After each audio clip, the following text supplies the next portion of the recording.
Shalom, puji Tuhan. Sore hari ini kita bisa kembali bersekutu, keluarga, Gereja Kemah Injil Indonesia Jemaat Exodus Angkasa. Mari kita awali persekutuan doa kita secara pribadi, persekutuan doa kita bersama dengan keluarga. Dengan memuji Tuhan dari nyanyian kemenangan iman nomor 141, ke Masyrik ke Maghrib. Pujian yang indah. Sekarang ku mau pergi ke Masyrik ke Maghrib, ke tempat yang gelap, masyurkan Injil Yesus Tuhan kita. Sekarang ku mau pergi ke Masyrik ke Maghrib, ke tempat yang gelap, masyurkan Injilnya Tuhanku, menebus dan tabib tarik yang tersesat, pulangkan ke Masyrik ke Maghrib, ke Masyrik ke Maghrib ku pergi, masyurkan kabarnya, as-salim. Yesus mau selamatkan, Yesus mau selamatkan. Tak ku mau tanyakan, tak ku mau tanyakan, manakah upahku, dekatkan jalanku atau jauh. Satu yang ku kenal, dombanya Tuhanku, yang telah tersesat dan gelut. Mari sama-sama katakan, ke Masyrik ke Maghrib ku pergi, masyurkan kabarnya, as-salim. Yesus mau selamatkan, ke Masyrik ke Maghrib, ke Masyrik ke Maghrib ku pergi. Kita mau masyurkan kabarnya, as-salim. Yesus mau selamatkan, Yesus mau selamatkan, Yesus mau selamatkan. Mari kita berdoa. Terima kasih untuk hari yang indah Tuhan berikan bagi semua kami. Mengucap syukur, kami bisa ambil bagian, duduk di kaki Tuhan, panggil nama Yesus. Kami bisa buka firman Tuhan, berdoa bersama, belajar firman Tuhan bersama-sama. Kami bisa mengangkat puji-pujian bagi kemuliaan-Mu. Tuhan Yesus, terima kasih. Berfirmanlah bagi kami, buka rahasia firman-Mu bagi kami. Taruh perkataan Allah di bibir mulut hamba-Mu. Kasih kata kalimat yang paling sederhana, supaya setiap kami bisa mengerti firman Tuhan. Di dalam nama Tuhan Yesus kami berdoa. Amin. Puji Tuhan. Firman Tuhan pada sore menjelang malam ini, kita masih tetap ada dengan tema kita sepanjang bulan November, yaitu hidup seperti Yesus. Firman Tuhan terambil di dalam 1 Yohanes pasal yang kedua, ayatnya yang ke-6. Mari kita baca sekali lagi ayat firman Tuhan ini bersama-sama. Firman Tuhan di dalam 1 Yohanes pasalnya yang kedua, ayat yang ke-6. Dengan jelas firman Tuhan berkata demikian. Barang siapa mengatakan bahwa ia ada di dalam Dia, yaitu Kristus, ia wajib hidup sama seperti Kristus hidup. Barang siapa yang mengatakan bahwa Yesus sudah menjadi Tuhan dan Juru Selamatnya, barang siapa yang mengatakan bahwa dia percaya kepada Kristus, mengasihi Yesus, barang siapa yang mengatakan bahwa dia adalah Kristen, yang artinya pengikut Kristus, maka dengan jelas Yohanes berkata, ia wajib hidup sama seperti Kristus hidup. Ia harus hidup sama seperti Kristus pernah hidup. Luar biasa. Perkataan dari Yohanes tegas untuk saya dan saudara. Hari ini, waktu saya mengakui saya Kristen, berarti hidup saya harus sama seperti Kristus hidup. Mungkinkah? Bisakah? Kebanyakan di antara kita mau, tapi kita berkata bahwa tidak mungkin. Kedagingan kita lebih menguasai daripada roh Tuhan dalam hidup kita. Ada banyak alasan dari orang Kristen, ada banyak alasan dari anak-anak Tuhan, mengapa mereka tidak bisa hidup sama seperti Kristus hidup.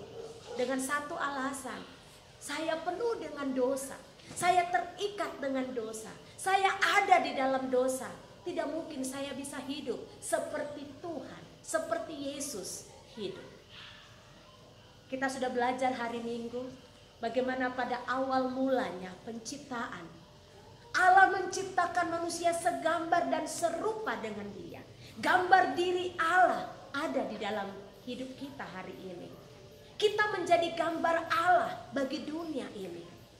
Dengan kalimat sederhana saya ingin katakan, bagaimana orang dunia bisa melihat Allah yang benar? Bagaimana orang dunia bisa tahu siapa Allah yang benar, Allah yang hidup, Yesus Tuhan? Orang dunia bisa melihat itu, orang dunia bisa mendengar itu dari diri kita, anak-anak Tuhan. Gambar diri Allah ada di dalam kita. Sekalipun iblis berusaha untuk menghancurkan gambar diri kita. Dengan apa? Tatkala Adam dan Hawa jatuh ke dalam dosa, gambar diri Allah di dalam manusia rusak. Puji Tuhan, karena Allah tidak membiarkan gambar dirinya rusak oleh pekerjaan iblis. Allah memberikan putra tunggalnya, Dia Yesus Tuhan dan Juru Selamat kita, hidup, mati di atas kayu salib. Dia bangkit dari kematian. Kematian dan kebangkitan Kristus memberikan pengharapan buat kita, bahwa gambar diri Allah masih tetap ada di dalam hidup kita. Dan kita ingin semua orang dunia untuk melihat siapa Allah kita, siapa Tuhan kita di dalam diri anak-anak Tuhan. Itu sebabnya dengan jelas Yohanes berkata, barang siapa yang berkata dia mengasihi Tuhan, dia mengasihi Kristus, hidupnya harus sama seperti Kristus pernah hidup 33,5 tahun. Kehidupan Kristus menjadi model, kehidupan Yesus menjadi contoh untuk kita hari ini. Jadi tidak ada alasan kalau kedagingan dosa membuat kita tidak mampu hidup seperti Kristus. Karena Yesus tatkala Dia kembali ke surga, Yesus berkata kepada murid-muridnya, kalian tunggu di sini. Aku akan memberikan kuasa, Roh Kudus akan memampukan kamu untuk menjalani hidup-hidup ke depan, sehingga kamu bisa sama seperti aku tatkala aku ada di tengah-tengah kamu. Bapak Ibu yang dikasihi Tuhan, Kristus adalah model, contoh untuk kita bisa hidup seperti Dia. Apa saja kehidupan Kristus, kehidupan Yesus anak Allah tatkala Dia ada dalam kehidupan di dunia. sebagai anak manusia. Yang perlu kita lihat, saya buka di dalam firman Tuhan di dalam Injil Lukas. Dengan jelas Injil Lukas menceritakan kepada kita. Saya mau baca di ayatnya, Injil Lukas pasalnya yang kedua, ayat yang ke-21 dan 22 dikatakan demikian. Dan ketika genap 8 hari dan ia harus disunatkan, ia diberi nama Yesus, yaitu nama yang disebut oleh malaikat sebelum ia dikandung ibunya. Dan ketika genap waktu pentahiran, menurut hukum Taurat Musa, mereka membawa Yesus ke Yerusalem untuk menyerahkannya kepada Tuhan. Tatkala firman Tuhan berkata, setelah 8 hari Yesus disunat, lalu setelah selesai masa pentahiran, Maria dan Yusuf membawa Yesus ke bait Allah. Di situ ada 2 nabi, yaitu Simeon dan Hana. Mereka menerima Yesus, bayi itu. Mereka mengangkat Yesus, menyerahkan Yesus kepada Bapa di surga. Itu yang kita Gereja Kemah Injil Indonesia menyebut dengan penyerahan anak. Anak-anak yang masih kecil, orang tua harus membawa mereka ke gereja, mempersembahkan anak itu kepada Tuhan. Alkitab berkata di dalam Injil Lukas pasal yang kedua ayat yang selanjutnya, di ayat yang ke-40, anak itu bertambah besar dan menjadi kuat, penuh hikmat dan kasih karunia Allah ada padanya. Hidup seperti Kristus pernah hidup. Model yang pertama, contoh yang pertama yang kita harus lakukan, persembahkan anak-anak kita. Dari dia masih bayi, waktu dia masih kecil, bawa dia ke dalam rumah Tuhan. Izinkan pendeta, hamba Tuhan mengangkat anak itu, mempersembahkan kepada Bapa di surga. Maka dalam pertumbuhan anak itu ke depan, persis sama dengan kata-kata dari Lukas tentang Yesus. Anak itu semakin hari semakin bertambah besar secara fisik, semakin hari semakin bertambah besar secara intelektual, hikmat, bijaksana. Semakin lama kasih karunia Allah tetap atas anak itu, dan semua orang mengasihi Yesus. Mari setiap suami istri, papa dan mama, bawa anak-anak kita, persembahkan dia kepada Tuhan. Kalau ada di antara kita yang belum melakukan penyerahan anak, saya undang, mari persembahkan anak-anakmu kepada Tuhan. Karena kita sebagai orang tua terbatas untuk mendidik, untuk membesarkan, untuk menolong mereka. Kekuatan kita terbatas. Kita menyerahkan kepada yang tidak terbatas. Dialah Yesus, Tuhan kita. Mengucap syukur, setelah Yesus diserahkan, firman Tuhan berkata, Yesus semakin bertambah besar. Di usianya yang ke-12 tahun. Saya akan baca di ayatnya yang ke-41. Tiap-tiap tahun orang tua Yesus pergi ke Yerusalem pada hari raya Paskah. Ketika Yesus telah berumur 12 tahun, pergilah mereka ke Yerusalem seperti yang lazim pada hari raya itu. Pada umur 12 tahun Yusuf dan Maria mengajak Yesus untuk pergi ke bait Allah. Mereka terkagum, terheran, kaget melihat Yesus duduk bersama dengan ahli-ahli Taurat. Mereka memperbincangkan firman Tuhan. Maria menyimpan itu di dalam hatinya. Ini menjadi satu arti bagi kita. Hidup seperti Yesus pernah hidup. Dari kita masih kecil, kita harus hidup bergaul dengan Tuhan. Ambil bagian di dalam sekolah minggu. Itu sebabnya sekolah minggu penting bagi anak-anak kita. Kalau kita yang masih anak-anak mendengar firman ini, engkau harus ada dalam persekutuan anak dan remaja. Kalau orang tua hari ini, engkau masih menahan anakmu di rumah, engkau membiarkan anakmu terserah, dia mau ada di persekutuan anak dan remaja sekolah minggu ataukah tidak, itu kehendak dia. Jangan, ambil keputusan. Anak-anak saya harus besar di dalam rumah Tuhan, seperti yang pernah Yusuf dan Maria lakukan terhadap Yesus anak mereka. Mereka bawa Yesus ke dalam rumah Tuhan untuk mendengar pembacaan firman Tuhan, untuk memuji memuji Tuhan, bersekutu dengan anak-anak yang lain. Jadi mari, ini satu perkataan, satu contoh model. Bagaimana saya ingin hidup seperti Kristus hidup, lakukan ini. Kita yang masih anak-anak ataupun Bapak Ibu yang mempunyai anak-anak, besarkan anak-anak kita di dalam rumah Tuhan. Sehingga iman mereka kuat, mereka percaya kepada Yesus. Mereka tidak diombang-ambingkan, dibingungkan oleh dunia ini. Mereka kuat menghadapi tantangan hidup ini. Karena mereka besar di dalam rumah Tuhan, mendengar suara firman Tuhan, mendengar perkataan-perkataan pengajaran firman Tuhan. Mereka didukung dengan teman-teman guru-guru, pembina rohani. Mereka besar di dalam kekuatan Tuhan. Lalu apa yang terjadi selanjutnya? Firman Tuhan berkata, tatkala Yesus berumur 30 tahun, Yesus dibaptis oleh Yohanes Pembaptis. Waktu Yohanes melihat Yesus, Yohanes berkata, seharusnya saya yang dibaptis oleh engkau.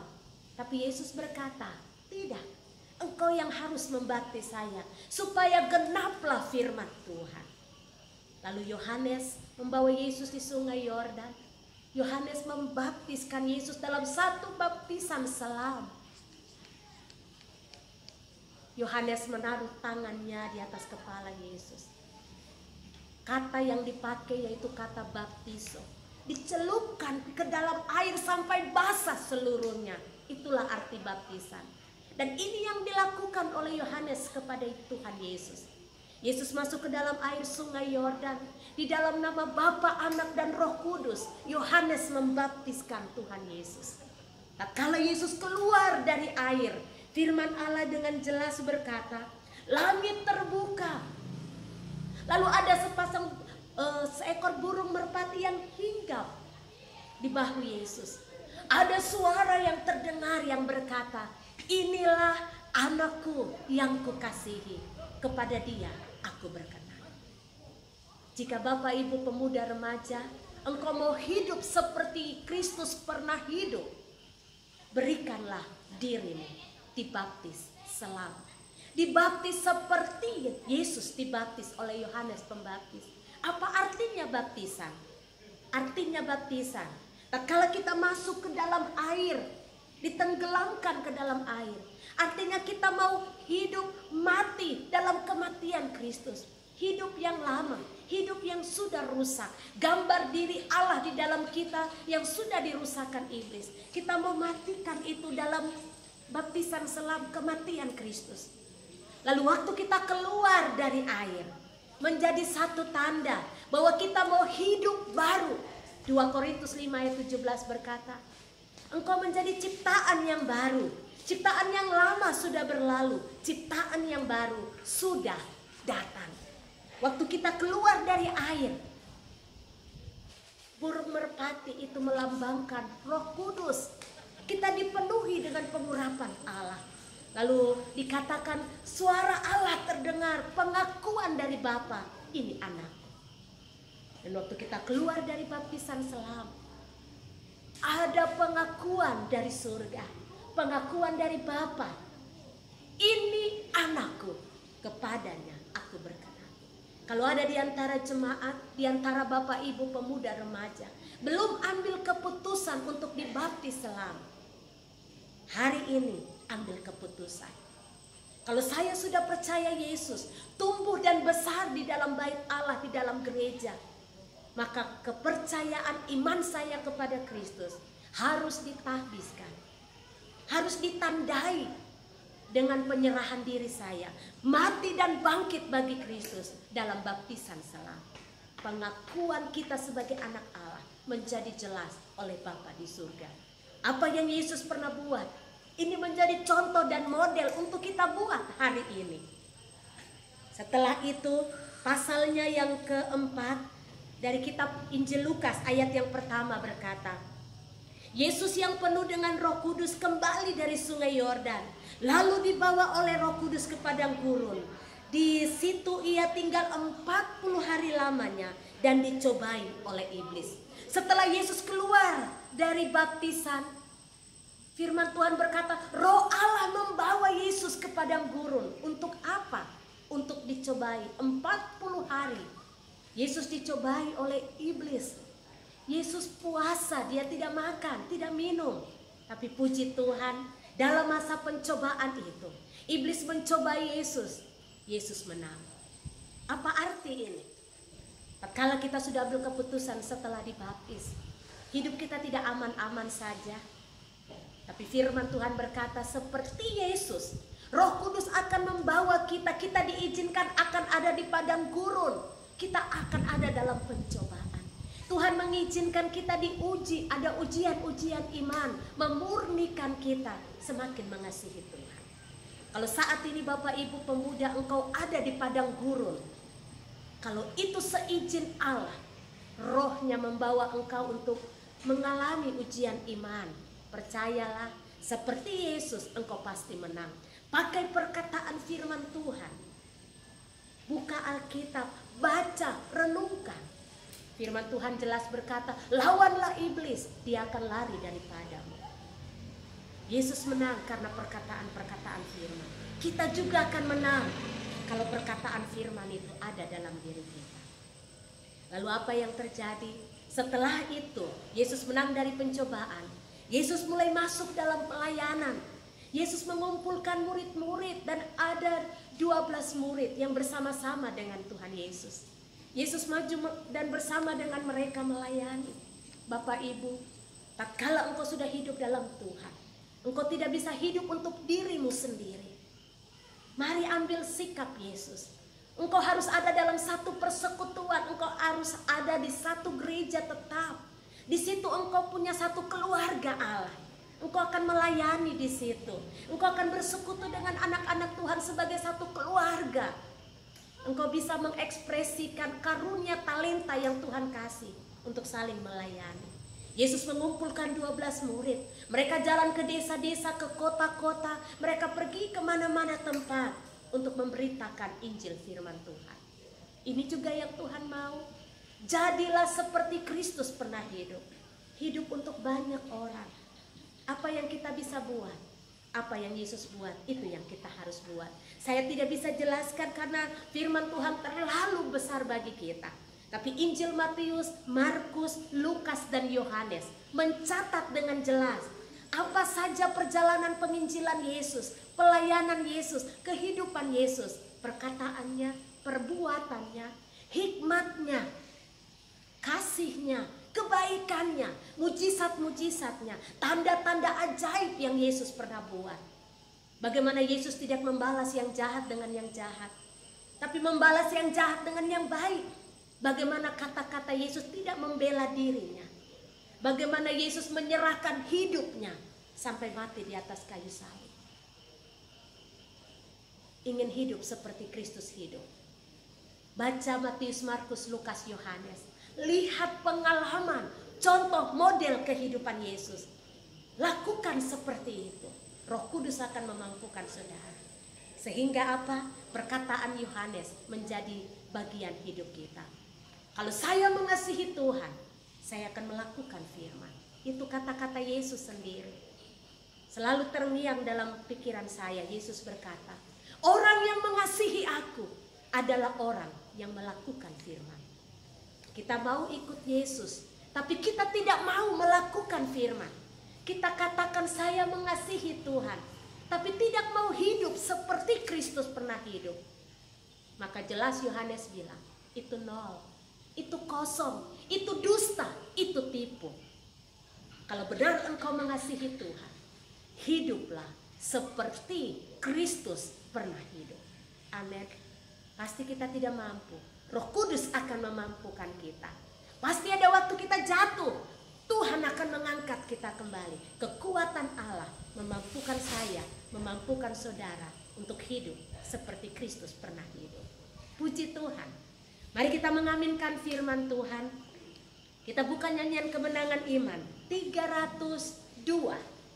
Iring maha Tuhan saja. Ref dari lagu ini katakan, aku hendak iring Tuhan yang melindung jiwaku. Akan jadi sama Tuhan, itu rindu dendamku. Semua ingin melakukan firman, menyanyikan pujian ini, imani perkataannya. 302, nyanyian kemenangan iman. Iring Maha Tuhan saja, ada damai sepenuh, tiada lain jalan selamat, cuma oleh Dan. Aku hendak iring Tuhan, aku hendak iring Tuhan, yang melindungi jiwaku, akan jadi sama Tuhan, akan jadi sama Tuhan. amin. Itu rindu dendamku. Ayat yang kedua, iring Tuhan di sengsara. Iring Tuhan di sengsara, karena kuasa yang kelam. Aku tahu satu kali, aku tahu satu kali, aku akan bermenang.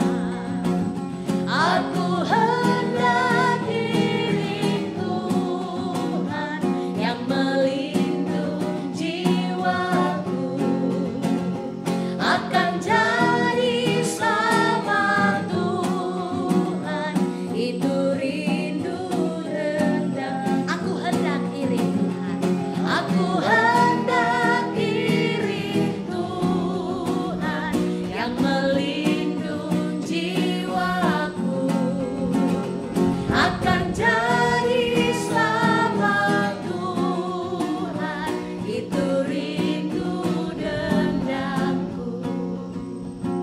Gambar diri Allah ada di dalam diri kita, anak-anak Tuhan, sehingga orang dunia akan melihat seperti apa Allah kita, seperti siapa Yesus Tuhan kita dari hidup kita.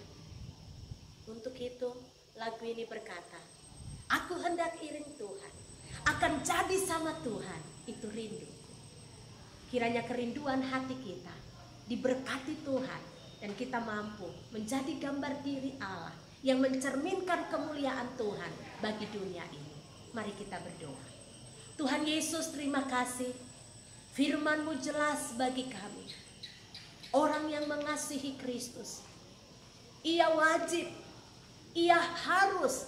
Ini bukan pilihan, mau atau tidak, suka atau senang, tapi ini merupakan keharusan buat kami. Kami harus hidup sama seperti Kristus hidup. Kami tahu tidak mudah, tapi kami bersyukur karena kekuatan Roh Allah ada atas kami. Roh Kudus akan memampukan kami setiap hari dalam perjalanan hidup kami. Iman kami akan semakin disempurnakan. Kami pasti kuat, kami pasti menang.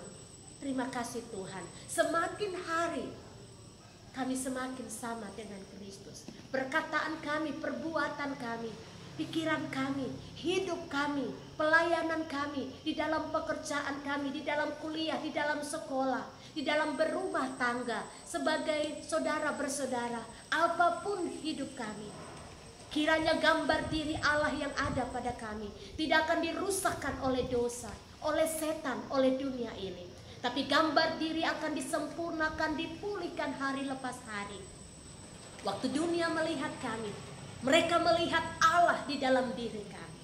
Puji Tuhan. Dalam nama Tuhan Yesus kami berdoa. Amin. Puji Tuhan, Tuhan Yesus memberkati.